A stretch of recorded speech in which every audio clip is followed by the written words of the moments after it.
வானரராஜன் ரிக்ஷராஜனுக்கு மகனாகப் பிறந்தான் வாலி. சில புராணங்களின்படி தேவர்களின் அரசன் இந்திரன் அருளால் வாலி பிறந்தான் என்று கூறப்படுகிறது. அதனால் வாலி சாதாரண வானரன் அல்ல, அவனுக்கு அசாதாரண பலமும் வேகமும் வீரமும் இருந்தது. வாலி தனது தம்பி சுக்ரீவன் உடன் கிஷ்கிந்தா நாட்டை ஆட்சி செய்தான். ஒருநாள் மாயாவி என்ற அசுரன் வாலியை சண்டைக்கு அழைத்தான்.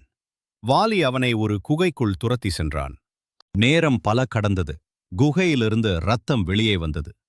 அதை பார்த்த சுக்ரீவன் அண்ணன் இறந்துவிட்டார் என்று எண்ணி குகை வாயிலை மூடி அரசாட்சியை ஏற்றுக்கொண்டான். ஆனால் வாலி உயிருடன் இருந்தான். அசுரனை கொன்று வெளியே வந்தபோது குகை மூடப்பட்டிருந்தது. என்னை ஏமாற்றி ராஜ்யம் பிடித்தான் என்று கோபமடைந்த வாலி சுக்ரீவனை விரட்டிவிட்டு அவனுடைய மனைவியையும் கைப்பற்றினான். அந்த நேரத்தில் ராமன் தன் மனைவி சீதையை தேடி வந்தார். சுக்ரீவன் ராமனிடம் சரணடைந்தான். என் அண்ணனை வெல்ல உதவி செய்யுங்கள் என்றான்.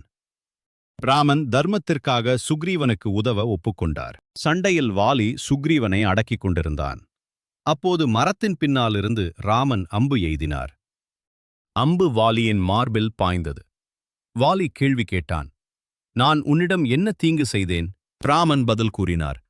தம்பியின் மனைவியை எடுத்தது அதர்மம், அதற்கே இந்த தண்டனை. வாலி தனது தவறை உணர்ந்தான். தன் மகன் அங்கதனை ராமனிடம் ஒப்படைத்து உயிர் நீத்தான்.